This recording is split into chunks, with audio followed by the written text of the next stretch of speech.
Gente, bom dia, bem-vindos ao nosso Dose Diária de hoje, tudo bem com vocês? Então, hoje o tema é meio assim, é sobre morte que eu vou falar, tá aí no título, eu imagino. E vamos lá, eu vou ler aqui a pergunta. Na verdade, eu recebo algumas perguntas sobre a morte, assim, eu evito esse assunto por zilhares de razões, porque a gente evita esse assunto, né? Mas hoje eu vou falar sobre isso, aí vou tentar contar coisas meio minhas sobre isso, que é uma coisa muito presente para mim. E vamos lá. Oi, Manu, tudo bem? Tenho algo que tem me angustiado muito ultimamente, talvez você possa me ajudar. Tenho 20 anos, uma vida que é na maior parte do tempo feliz. Entretanto, nos últimos meses, o medo da morte tem me deixado cada vez mais angustiado. Às vezes, quando estou na cama prestes a dormir, me vem na cabeça que algum dia eu, minha consciência, vou simplesmente deixar de existir. O corpo todo se ouriça. Parece que um choque sobe pela minha espinha. E esse medo não sai da minha cabeça durante a próxima hora. Como lidar com a realidade de que um dia vamos morrer? E que depois disso nunca mais voltaremos para a realidade? Que o fim será absoluto e irrevogável. Sei que é a pergunta mais clássica da filosofia, mas mesmo assim não sei como racionalizar isso. E é algo que tem me trazido uma inquietação a ponto de estragar o meu dia. Adoro o canal, adoro vocês, por favor, continue esse trabalho incrível, obrigado, boa noite. Bom, eu tenho muita coisa para falar sobre isso, isso é um pensamento que ocupou e ocupa ainda a minha cabeça muito, ocupou muito, muito mesmo, desde criança, desde muito pequeno. Então vamos lá tentar falar para ver se eu consigo ajudar um pouco. Já adianto que eu acho que o que eu vou falar aqui não vai dar conta de resolver essa angústia com a morte. É óbvio que não vai dar conta, não tem como dar conta, mas a conversa às vezes ajuda, né? Então vamos lá, vamos falar sobre isso.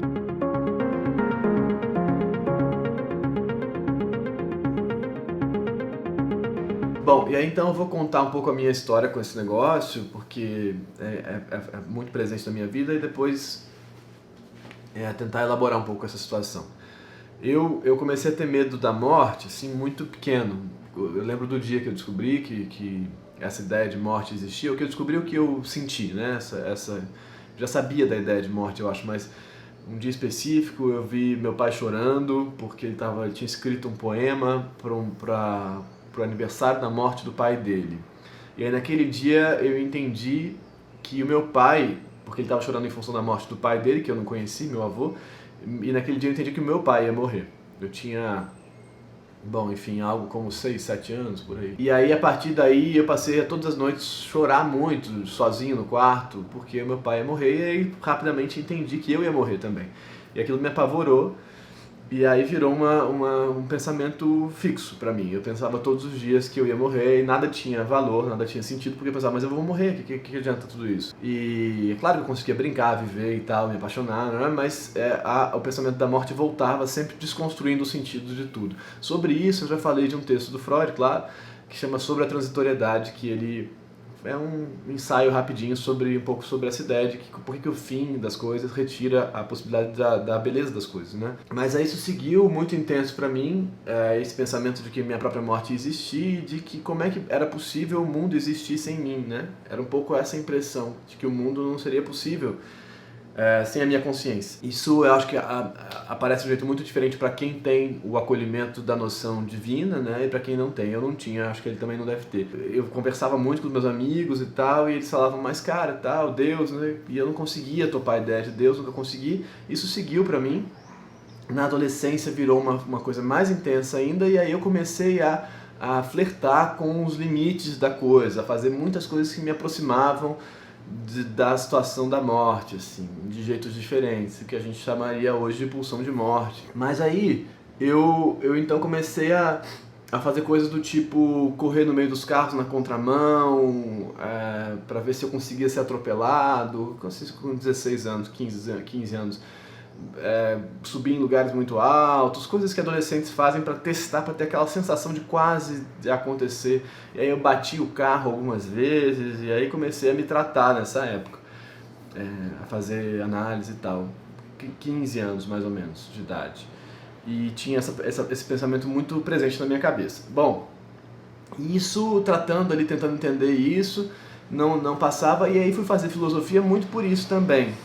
para ver se alguma coisa ali na filosofia me ajudava a articular essas noções. E aí você vai lendo filosofia. Bom, os gregos, o Sócrates, como é que ele vai enfrentar essa coisa ali quando ele é condenado à morte e tal. Enfim, essa situação toda. E depois disso, especialmente coisas ali dos franceses ali, o Camus, a relação dele com a morte, no Estrangeiro. O Estrangeiro foi um livro bem importante para mim nesse sentido, do Camus, vou botar aí também embaixo. Muito importante, mas ainda assim aquela sensação não passava. Eu continuei me tratando nesse período todo e aquela sensação nunca passou. E vinha em mim, era uma espécie de ideia fixa mesmo, que aparecia e, mas você vai morrer, e você vai morrer, não adianta, você vai morrer, não tem jeito. E aquilo parecia um absurdo completo. Bom, lendo, pensando, vendo coisas e tal, e aquilo nunca passou. Não estou dizendo que agora passou não, tá, gente? Mas, enfim, aí eu com 20, estou contando essa história inteira porque vai chegar num lugar, no final da história, que vai talvez falar, tá, tudo bem, então talvez isso ajude. E aí, meu pai morreu, eu tinha 22 anos, e eu me mudei de Brasília para o Rio, e aí no Rio, essa ideia... Então, obviamente, com a morte do meu pai, a presença da ideia da morte ficou muito frequente. O que acontecia era que aquele pensamento da morte do meu pai, que existiu lá com 5, 6 anos, ficou presente na minha cabeça para sempre. Então, sempre que eu ia dormir, eu pensava que meu pai ia morrer, ou que eu ia morrer e tal. E aí, quando ele morreu, eu assumi isso para mim, eu comecei a achar que eu ia morrer também. Então, foi o meu processo de luto, foi uma adesão à morte dele, né? Então, eu comecei a achar que eu ia morrer também. Meu pai morreu por uma questão de coração, derrame e tal, coisas assim. E eu, imediatamente depois que ele morreu, eu fiquei com pressão alta. Então a pressão ficou 18/10, assim, com 22 anos, sem nenhuma explicação. Mas ficou mesmo, tive que tomar remédio, aí mudei de Brasília para o Rio. E no Rio eu tive um evento que foi uma espécie de quebra, poderia falar que foi um tipo de pânico muito intenso, ou um tipo de surto talvez, uma quebra lá, que esse meu pensamento sobre a morte virou uma impressão de que eu ia me matar, e de que uma vontade de me matar. Ao mesmo tempo um medo dessa vontade. Uma série de operações de consciência e autoconsciência, como se tivesse uma força em mim, que era essa força que gerava esse pensamento sobre a morte, que de repente virou uma força que podia me levar para a morte. Isso me apavorou. E aí então eu tive um meu período de maior, isso com 23 anos, 22 para 23. E aí eu tive um período de muita crise com isso, eu não conseguia estar em lugar nenhum, porque o pensamento da morte virou um impulso para a morte. E aí eu comecei a entender que existia essa ideia da pulsão de morte, né? Que fazia sentido essa espécie de força, né?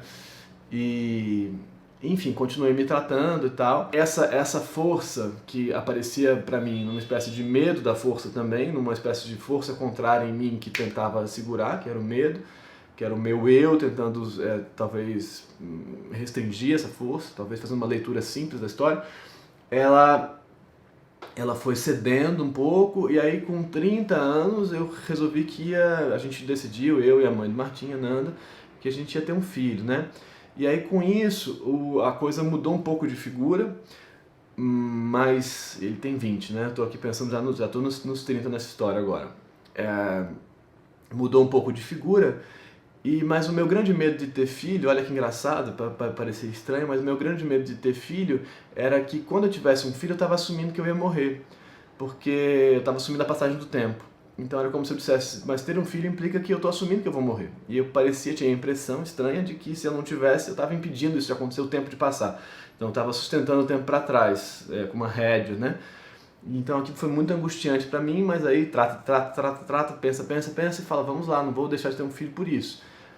E aí, então, com 30 anos decidimos, já faz 7 anos isso agora, exatamente 7 anos, foi mais ou menos nessa época do ano, 7 anos atrás, em 2012 que isso aconteceu. E aí, então, a gente engravidou e tal, e aí com o evento filho, isso muda muito, né, porque... E aí, isso tem a ver com o vídeo de ontem, do narcisismo também, essa espécie de atenção voltada para si, que me dizia todas as noites que eu ia morrer, então por isso que eu fiquei tão identificado talvez com a história dele. Sempre que eu me deitava, eu achava que eu estava infartando, eu achava que eu ia morrer, eu achava que aquilo ia acontecer. A partir dos 23, isso ficou até os 30, muito intenso para mim. Muito intenso, eu não conseguia dormir, eu achava que eu ia pular da janela, eu achava que ou que meu coração ia parar. Porque a impressão que me dava era que, e isso tem a ver com o momento de dormir, por isso que estou falando, porque na hora que você vai dormir, a sua consciência vai diminuir, né? A sua atenção sobre você vai diminuir. Então você tem a impressão de que a morte pode sorrateiramente aparecer nesse momento e te levar, se você não estiver prestando atenção. Meu pai morreu dormindo, também tem a ver com isso, essa ideia. Mas isso é uma ideia que não está só em mim, acho que é uma ideia que aparece em muita gente. É uma ideia que o eu arrefece, né? O eu, a consciência arrefece no sono, né? Ele para de ter tanta força, por isso que a gente descansa também, né? Por que a gente descansa no sono? Que estranho, porque o corpo continua trabalhando. O que descansa é a consciência. Aí você para de fazer tanta força de atenção e tanta força de olhar para si mesmo. Então, é nesse momento que a morte pode surgir como uma dessas forças que você não domina. Bom, e aí, então, isso foi caminhando, ainda intenso, mas com o advento do filho, de virar pai e tal, tem uma série de atenções que vão sair de você, da sua questão, da sua consciência, do seu pensamento sobre si, que a morte tem a ver com isso, como é que eu posso desaparecer, né? Que é um pensamento, porque como a gente está ainda nessa noção do narcisismo sobre a gente mesmo, né? A gente fala...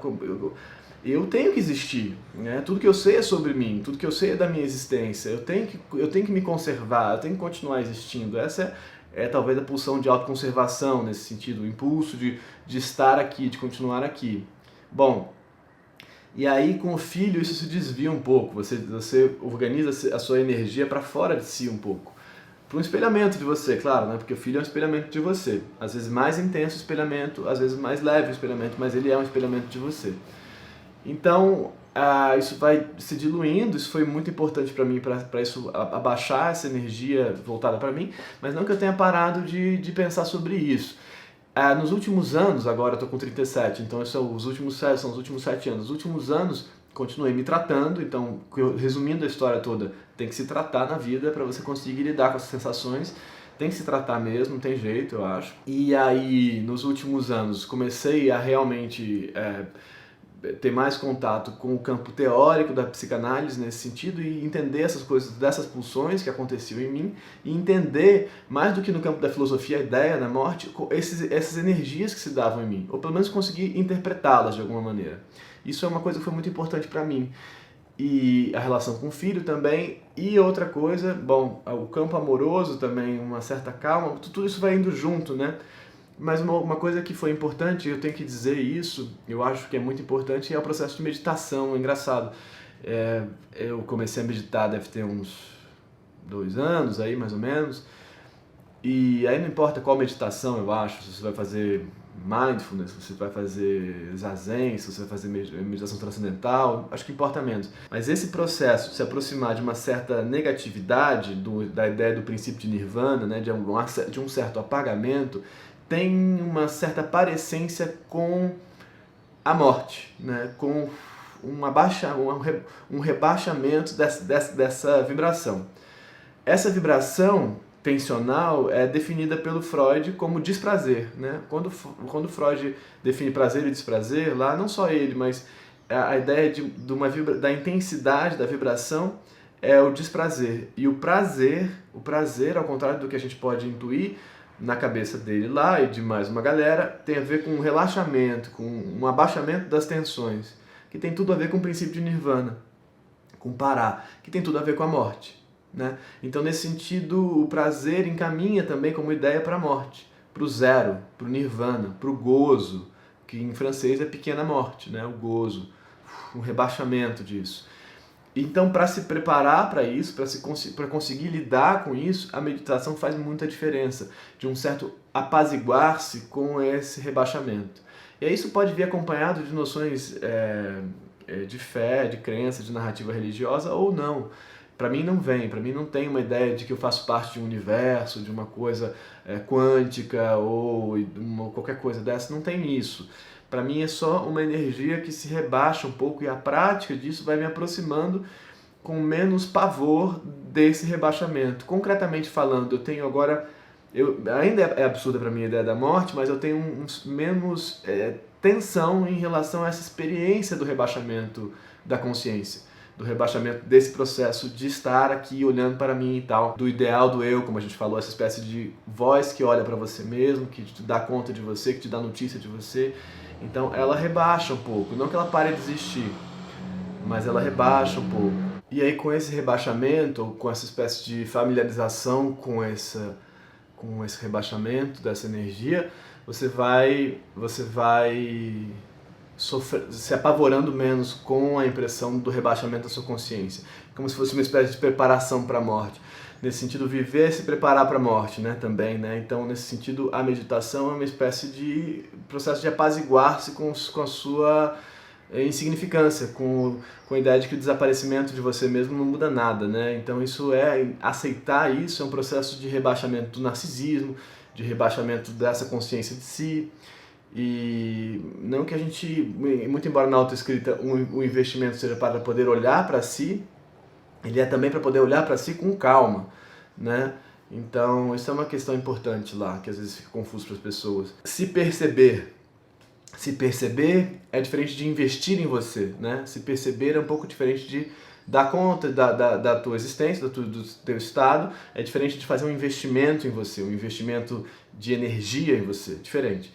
Mas então, esse processo, então, aí juntando isso tudo, as leituras todas, a terapia e o entendimento dessas pulsões, dessas energias em mim, e a meditação como processo de prática mesmo, que para mim é uma coisa que é diária, além desse processo todo aqui e tal, tem todo um negócio de meditar, que eu faço quase todos os dias, e que me baixa o processo, respirar e meditar e tal.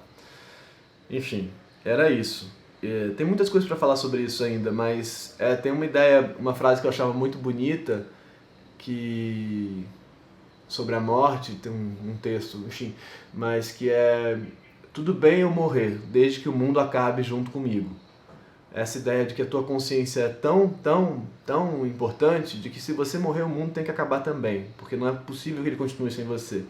E então, aceitar a sua insignificância, não entender ela racionalmente, mas aceitar a sua insignificância é fundamental para esse processo.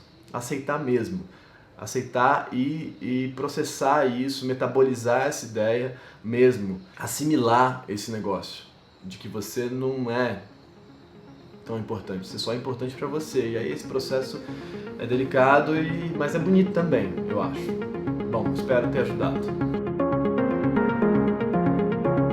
Gente, muito obrigado, se inscrevam no canal, curtam esse vídeo, compartilhem esse vídeo, comentem aí embaixo, leiam os comentários das pessoas que fazem a conversa seguir.